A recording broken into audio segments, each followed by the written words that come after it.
Welcome, everybody. We have a great topic today. We're going to be talking about outdoor kitchen design made easy. Joining us is our CEO, Steve Sheinkopf. He's got a great presentation for us for a step-by-step plan to build your dream outdoor kitchen. We have lots of great questions from you all during the registration. Plus, we'll have some time for some live Q&A at the end.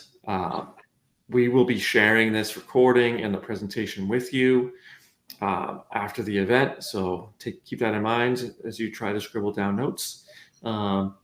With the housekeeping out of the way there, I'll turn it over to Steve. All righty. Thank you, Pat. And thanks, everybody, for attending. I've got 68 slides that say that at the end of this presentation, you'll be able to plan and build your own dream outdoor kitchen. But it didn't start like that.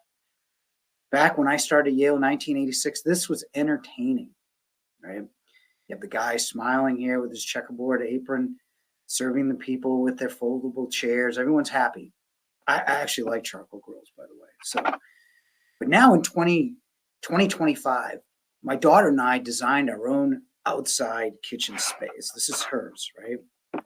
And as funny as this is, we did this on Midjourney.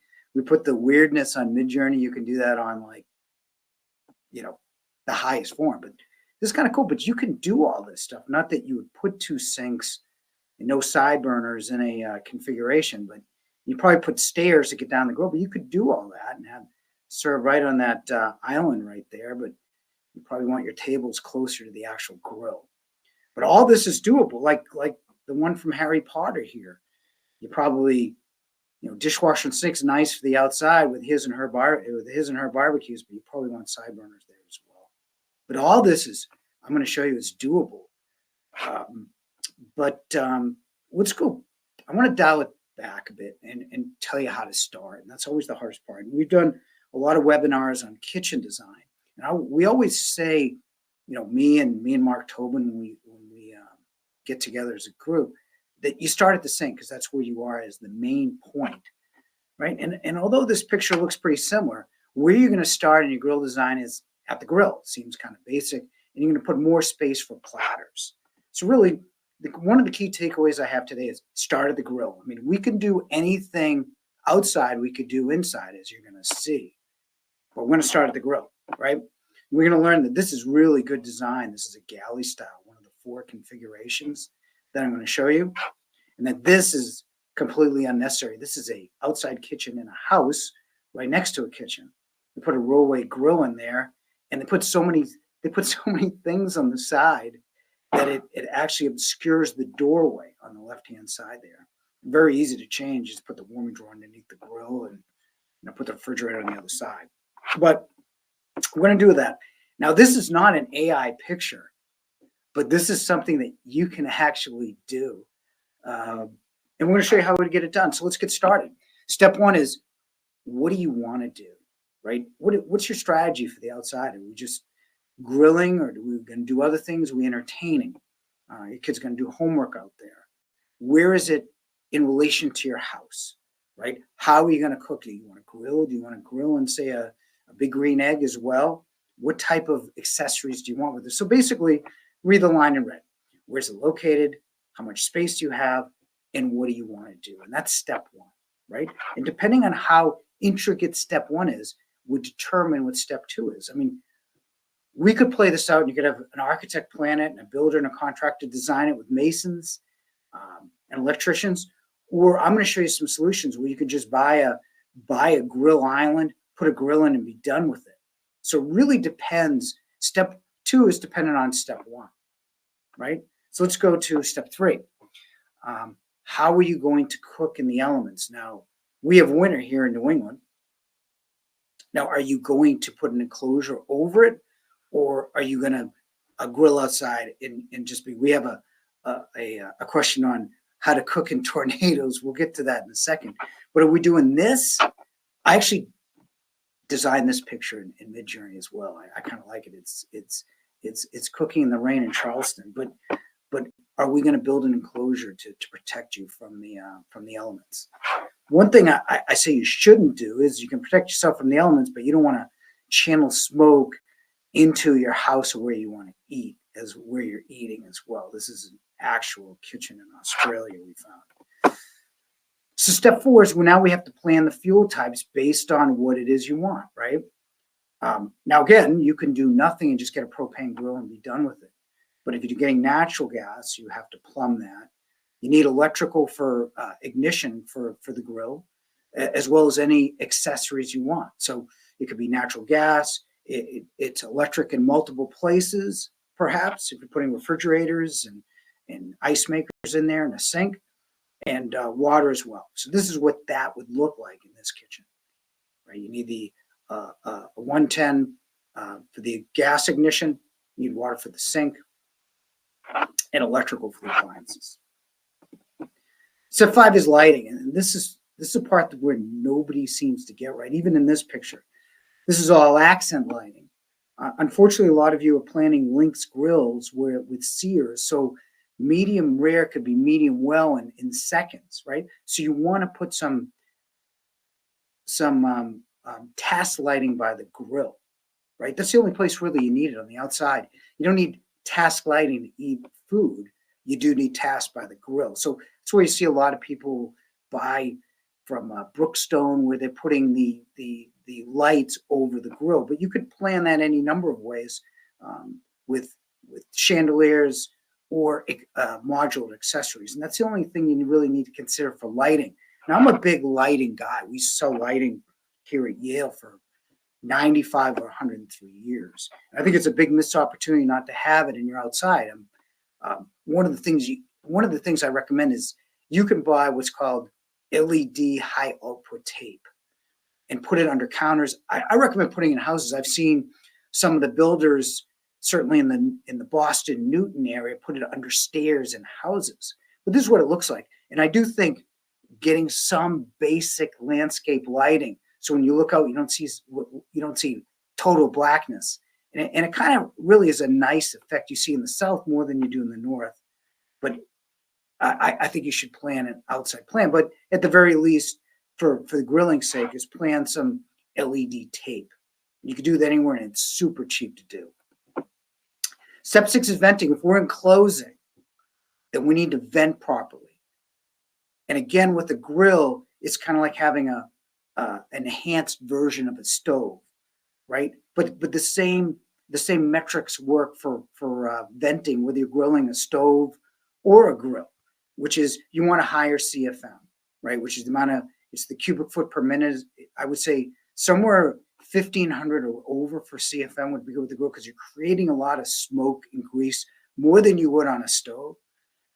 This is very important, where everybody gets wrong. This is a capture area. You want the minimum depth to be 24 to 27 inches to capture everything that you're cooking.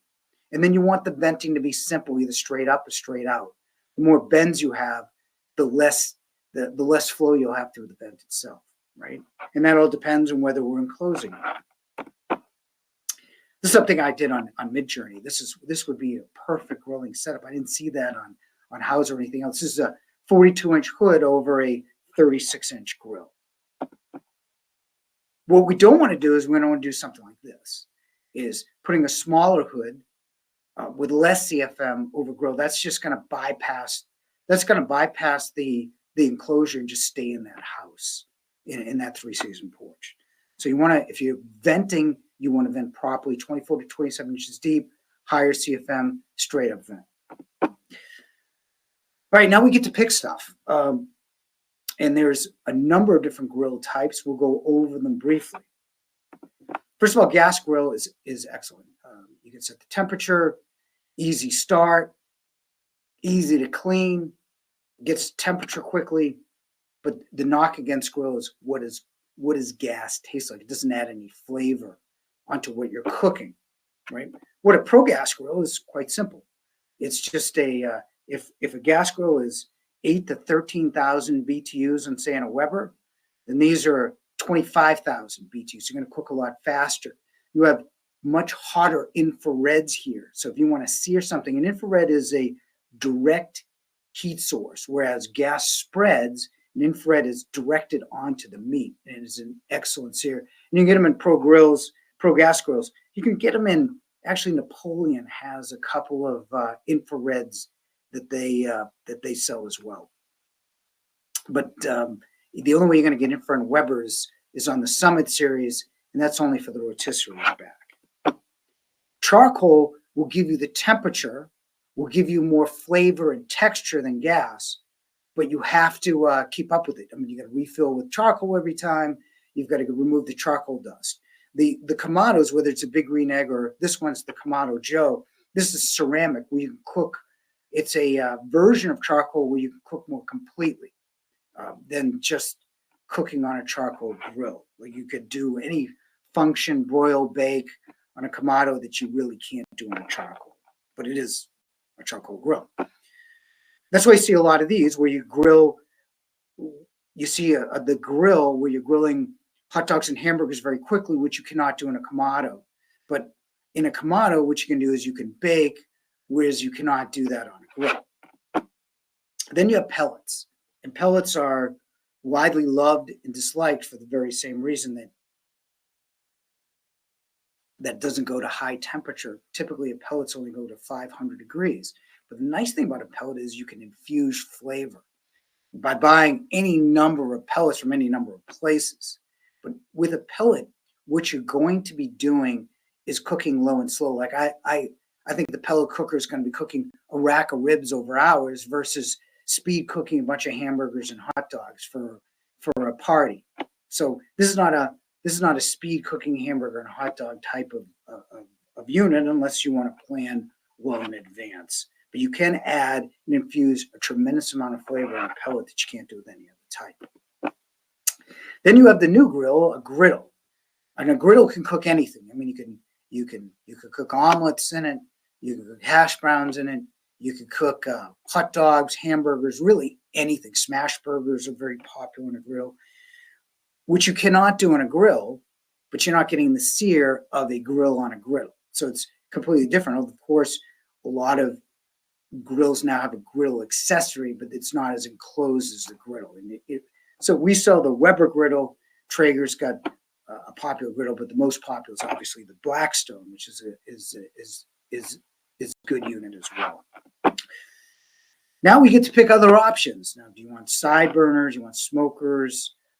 Do you want warming drawers? You can buy the separate Asado griddles built in pizza ovens as well. Now, appliances should be UL because they have better parts, like more stainless than more weatherized materials than you get in regular. But anything you could put on as I said in the beginning, anything you put on the inside, you can put on the outside. So if you want wine coolers, beverage centers, ice makers, sinks, you can do that as well, right? So now that you've picked out your grill or grills, now that you've picked out your accessories and your appliances, now we have to put them in a configuration, right? And here are the 4 configurations that you're going to put in. First one's island style. This is really popular. I like this because they've weatherized it with the kind of enclosure. You've got a refrigerator there, access drawers, and another set of access drawers there. Typically, the further away from the house, you want more stuff there, but that's fine. And it depends the way you cook, not the way anyone else does. This is one of my friends in Florida. He did this 8 years ago. This is really an efficient use of space. You have a sink. On the right of that is a waste chute, so you can put things right into a garbage without opening cabinets. You've got the grill in the middle, which always is, pizza oven on the right, and a refrigerator. His table is right behind there. Very efficient use of space. Then you have the L shape, where you have more seating, and you have more places to put. Different accessories like the pizza oven and the refrigerator, more storage drawers here. Then you have this is another L. Then you have a U shape where you have actually more seating and more places to put things, or less. This is a very efficient U shape here as well. And then galley will give you the most amount of accessories that you could put in a grilling area. I like this picture because it's you have the pool right next to it so people could swim up and eat. But typically what you want to do, there's a couple of things wrong in this picture. Typically you want to serve to your people on the right so they're not getting the smoke from the grill. And that hood is not going to be handled because it's too shallow and not enough CFM. So I would swap. I like the idea, but I would swap that and put a better hood in. Okay. Step 10, great suggestion is once you think you got everything, chalk it off in your backyard to make sure that's what you want, right? Chalk everything, if you've got refrigerators, if you've got the side burners, all the accessories, chalk it off and make sure that it looks right to you. All right, now let's talk about materials. A lot of materials aren't suitable for the outside. The one that keeps coming up is Decton. This is Decton's slide deck. What you want is a material is high UV resistance, scratch resistance, stain resistance, and then you want the added resistance to ice and thawing, right? Step 12 is the actual cabinets. You use something marine grade or weather resistant, especially in New England because they won't last long if it isn't, right? And then you have certainly DIY solutions, do it yourself. Like this is one of my favorites. This is a Heston. Solid chunk of stainless steel. You buy it, you put in the Heston parts, and you're done, right? You don't need an architect. You don't need a mason. It's all there for you, right? And there's other brands that do it as well. Urban Bonfire has any number of islands that you can buy to fill in grill types. Challenger is marine grade and inexpensive. We have one that you can buy that's marine grade, and it comes with a marine grade grill called Blaze. And all these can be shipped in 2 to 4 weeks. So if you don't want to bypass the planning, just buy an island style like this and be done with it. This is another picture of what that looks like from Urban Bonfire. And then what you want to do is you want to maintain your grill. In the wintertime, certainly what I do is I cover my grill. You want to shut off all your power, especially the water, so it doesn't cause a problem later. Electricity, I would go so far as uninstalling the mini fridges and storing those as well. So here are your key takeaways is, first of all, it all begins with you. Don't look at your neighbors because you're going to cook a little different from them. Who's going to be helping you depends on what you pick, right? You want to mind your elements. Certainly rough it out, understand your options, buy weather-resistant materials, and then look to maintain it with the covers and uninstall water appliances and other things that cause damage later. Remember, you can do this, right? This is, as you know, this is just a basic island-style kitchen. But you don't want to do this. You don't want to put a cabinet over your grill because it's going to be singed and burned. But you can do that. All it is just a version of what you do in your kitchen every day and how you plan for it. Start with the grill and then work your way outward. With that, I will answer any questions you have. By the way, I came up with this resource pad that I didn't share with anybody. This is an outdoor kitchen planning kit I just built. I had something built where, you take your backyard and you can all these things and it'll configure it for you, but it just didn't work out. I'm going to be working on that and hopefully I'll get that to people within a week once I figure it out. So that's about it. Cool. Thank you, Steve. We'll dive right into the Q&A. We have really great questions submitted during the registration. And if anybody here wants to share some questions, use the Q&A tab to send those over. And yeah, you want to just dive in, Steve? Yeah, I don't have Fran to help me to do this. Yeah, you're on the spot. On my own. Yep. First question here. Let's break this one up into 2 parts, I think. Talk about choosing between a grill insert or a freestanding grill. A rolling grill. Either one with side burners, and how you might choose between those. Can you still hear me? Yep. Okay. Sorry, this whole sharing thing. I need to get off this. All right. Really, it all depends. A rolling grill. I mean, I should have mentioned, and I saw the question. Roll and grill could be anything you want it to be. I mean, it can come with side burners, infrared, especially you go into those pro grill types where anything over 36, you're getting a multitude of things, and then you don't have to plan an island. It comes with the storage shelf and everything else. But if you get the built-in grill, you can buy the accessories as you see fit. Now, specifically, good big burner. Like DCS has got I think it's, I want to say a 20,000, could even be more than that, 25,000 BTU burner that you could buy as an accessory that you can't get with a grill and cart. So really, the most efficient, if you want to just forget about everything I just said, buy a grill with a cart and side panels that will basically fit all your needs. But it probably won't fit all your needs if you're looking for other things, like specific things like pizza, refrigerator, anything over just basic side burners and grill and storage underneath. Cool. Thank you. I want to jump into one that we got in the Q&A right here. Yeah, that's the stage. Is it better? This is a great question. Is it better to buy pre-made island components, or can a carpenter build something from scratch that's durable as well?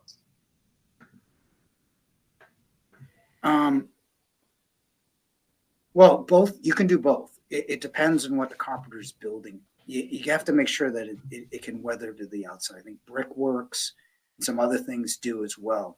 The pre-made islands are a mixed bag too. You can buy them on Amazon. We carry two that are marine grade that'll withstand, and we've had urban bonfire outside for quite some time, and it hasn't rusted. But it really depends on the material. I think that Heston stainless steel island is not going anywhere. The urban bonfire stuff doesn't seem to be going anywhere in Challenger, which is really an inexpensive solution for marine grade. Get a bank of that. That's not going to weather either. But it really depends on the material. And just one other thing I've heard you say in the past, Steve, is with the pre-made islands, those can be portable potentially as well. So if you're planning a move, it's something you want to take with you. One of those from Challenger, Urban Bonfire, some Heston, one of those you could take with you to your new place.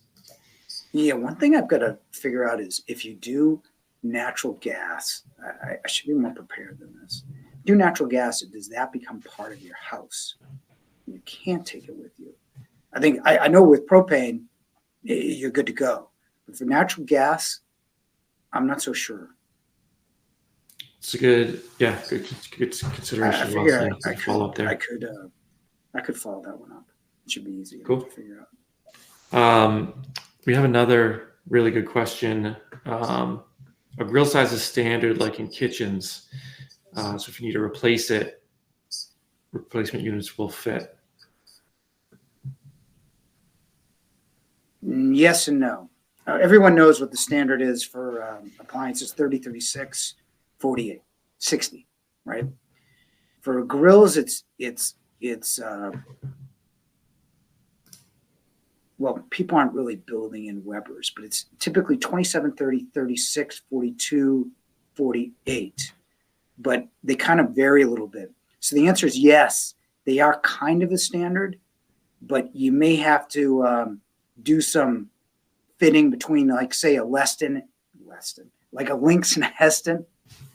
So I'm not sure if it's completely plug and play, but mostly, if that's an answer to your question.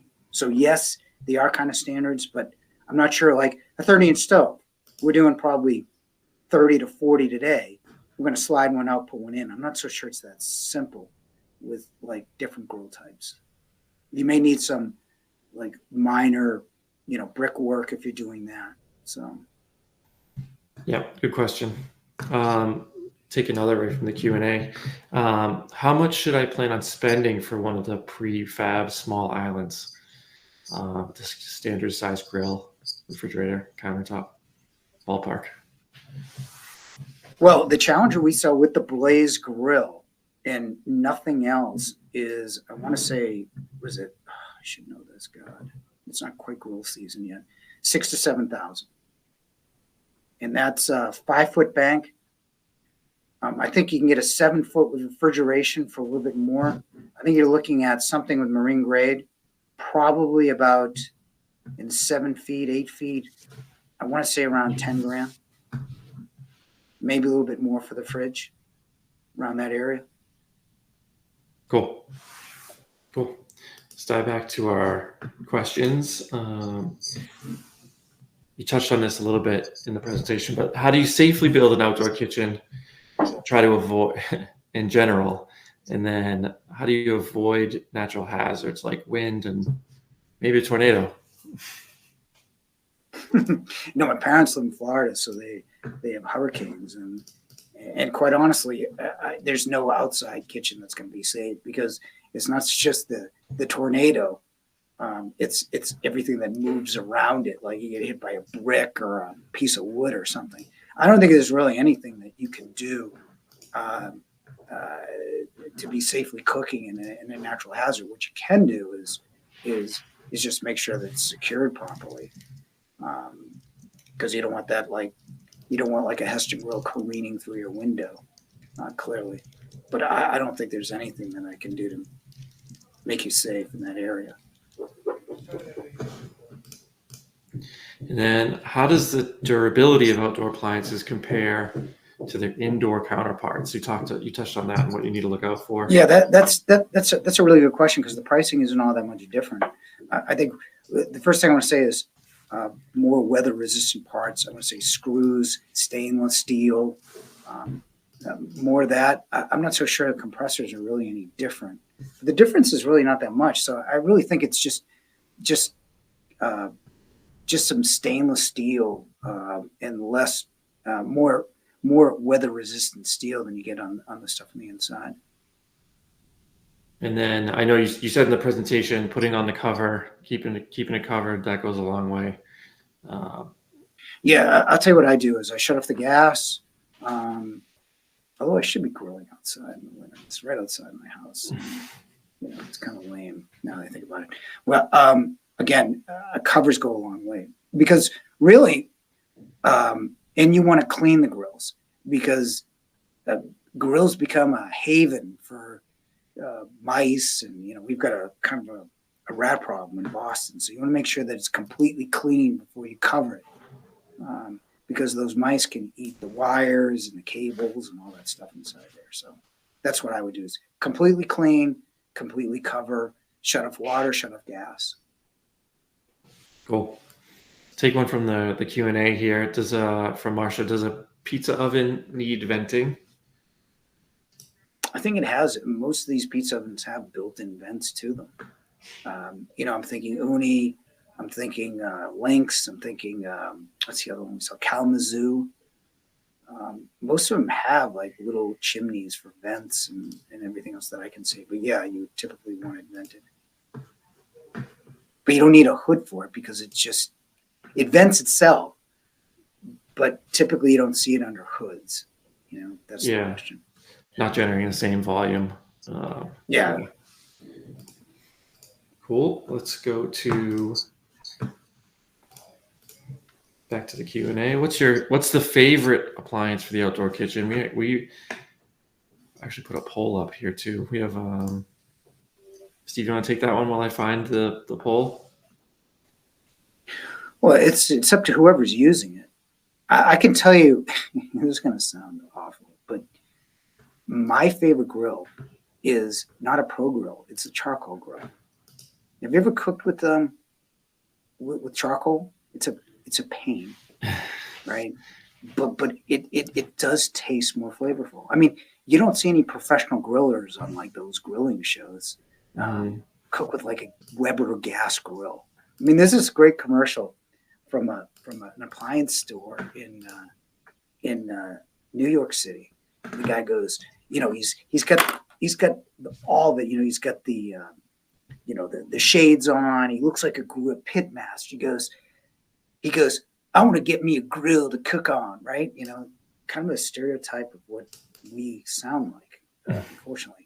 And the salesman goes, yeah, we got some Webers here on sale. And I'm like, no, I don't think that's what he wants. Mm-hmm. He wants charcoal. He wants like maybe a grill and a pellet.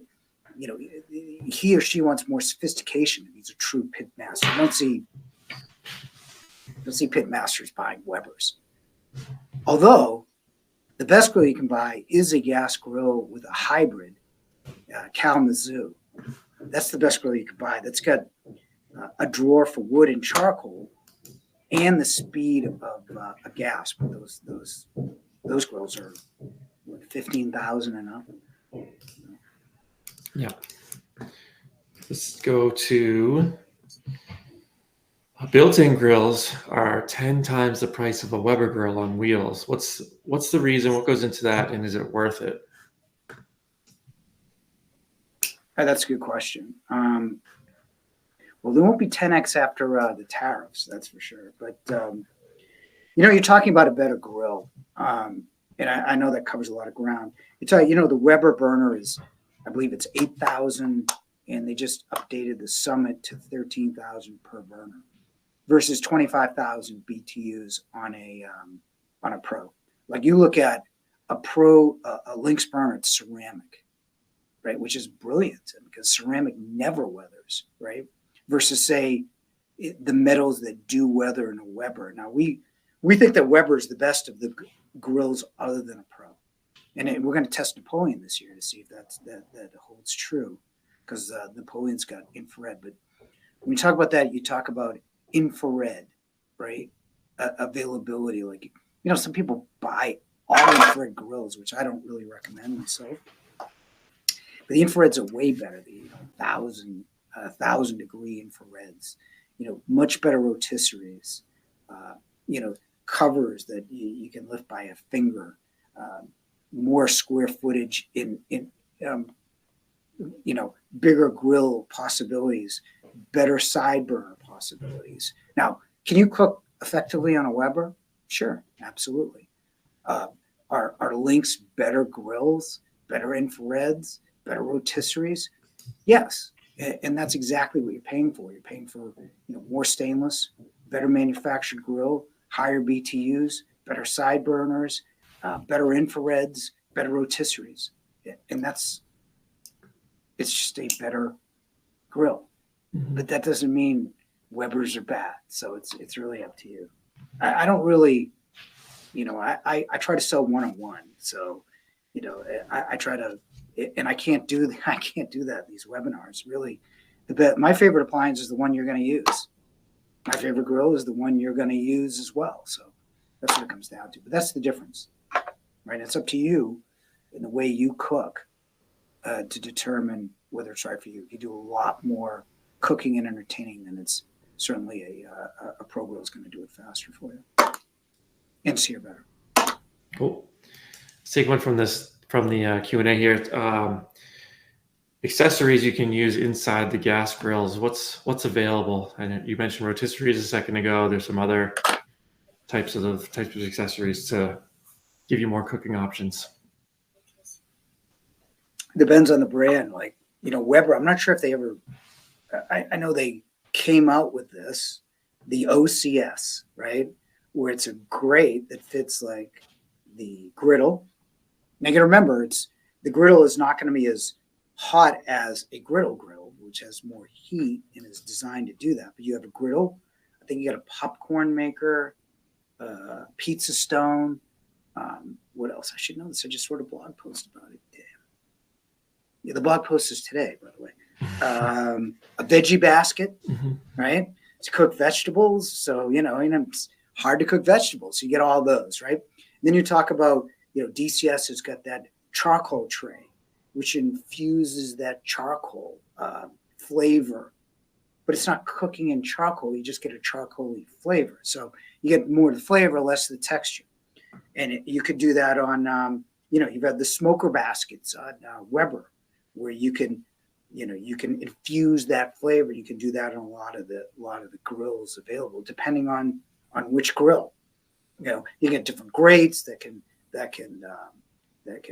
cook veggies and fruit and all that, because fruit's good on a grill. Grilled pineapple I really like. Those are some of the accessories that you can get on grills, depending on the type.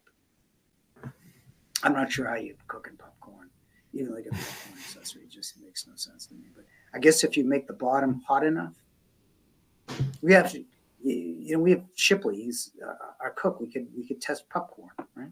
You're right. Yeah, I have trouble with charcoal. I don't know if I'm gonna get into popcorn myself anytime soon, but Maybe get the charcoal trail and popcorn. Get your charcoal popcorn. We have a question from Pamela about placement of the grills if it's not vented. You want to talk about this a little bit? Yes, I do. Now, I'm not sure what's combustible and what's not combustible. I can't say. But I was visiting my folks down in Florida, and somehow when you're in a large group, there's always somebody with an appliance problem, right? And this guy had an appliance problem, which is your problem, is he didn't put a hood in when he should have. So he scalded the back of his of where behind the grill is, because he has it kind of like in some kind of 3-season porch area or a covered area. So he singed the back of his unit. I said, well, you can always cut a piece of stainless steel if you need to. And then he underpowered the hood, so the hood doesn't work. So he's got grime everywhere. So what I would do is, I don't say it's dangerous, but I remember once we cooked here at Yale. We cooked right against the store with glass, right against the store in glass. And just one time, it was just 30 minutes of how much grease and crap was on that glass. So I would say I'd caution you to do that. But if you're going to do that, put some stainless steel, and I would encourage you to vent to help you out. But that's going to be a problem, combustible or non-combustible. Yeah. Let's go back to the Q&A questions. What are the important factors for long-term ease of maintenance? Don't want to put a lot of effort into keeping it nice and in good shape. What can you do proactively there? I think we've talked about mostly is cleaning and covering for your grill, certainly. Shutting off water and gas, definitely. Again, you're putting things outside.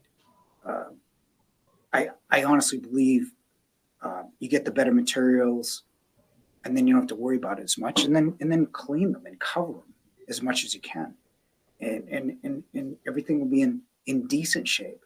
The more you leave it exposed to elements and keep it dirty, is the more you're going to have problems, right? So invest in the right materials, so they're weathered. Make sure you make an attempt to clean it, and make sure you make an attempt to cover it, and obviously shut everything off if you're not going to use it in the wintertime, especially water. Water is a problem. Mm-hmm.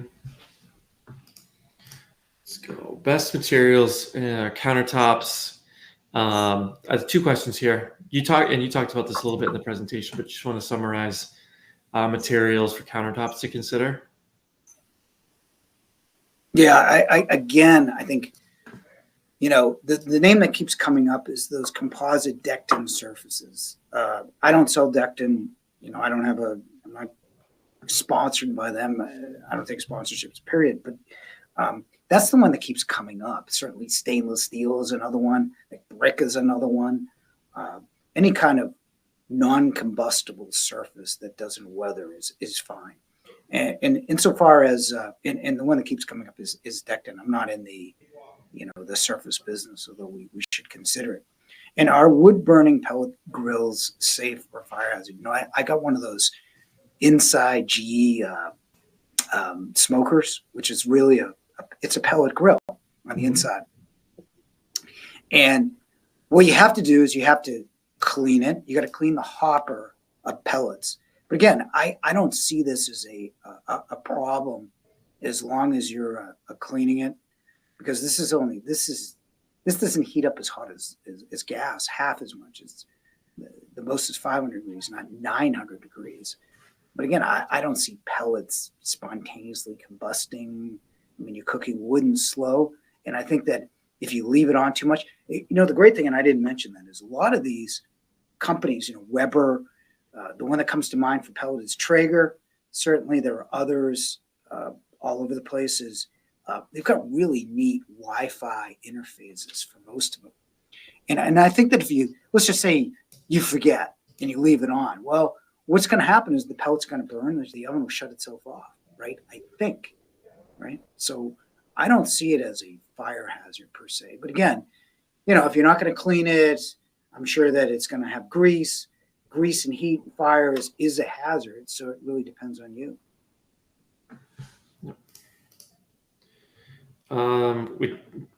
We had a question Yes. around deck tent specifically. Yes. Cover that one.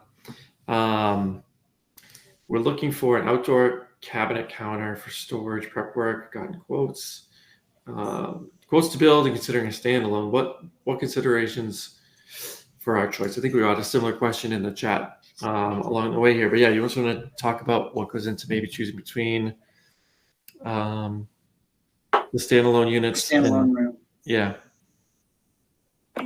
Probably there are two slides that people need to go back to is step one. What are we doing? What is important to you, right? If I was talking to James, if I was to sit him down and say, okay, what do you want to do? If we're just grilling and you just set aside burners and storage, standalone's fine. Why aggravate yourself, right? My job is to make sure you get what you want with the minimum of aggravation. That's about as minimum as gets. Put it on a delivery truck, you get it in 2 days. The moment you need other stuff is the moment you need to get a quote to build, right? And you don't need to get a quote to build. You can go online, either at Amazon, just make sure it's weather, or you can call us and get a Challenger, an Urban Bonfire, and get it 2 to 4 weeks with a marine grade grill, right? Or it really depends on how far you want to go. You want to turn your backyard into a grilling oasis? You can do that too. Now you need an architect, a planner, or, when I finish this whole kind of interface I'm trying to do, you could try that and do that as well. So it really, really depends on what you really want to do, because you can go simple to basic to advanced in a hurry, depending on what you want to do. Cool. Let's see, last call for Q&A in the chat too. Send anything over you have, or coming up on our last few questions here. Are charcoal grills suitable for outdoor kitchens?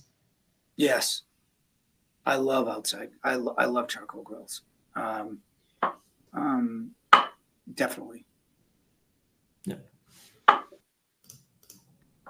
And we were doing our live Q&A along the way. So I think that's it for today, Steve. Any final words before we sign off here? You thought it was Fran the whole time, didn't you, Pat? You did, didn't you? No, listen, guys. I hope you're encouraged and not discouraged. Start at the grill, work your way. Don't buy any more than you have to. There's nothing wrong with getting a standalone grill, and then look at just some decent solutions. And remember, if you want to really, if you're a designer, you want to create value in someone's house, it's a great way to do it, turning a backyard into something more than it is.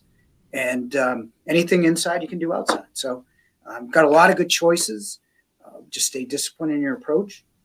And really, the good news and the bad news is the same thing. You got plenty of options. Mm-hmm.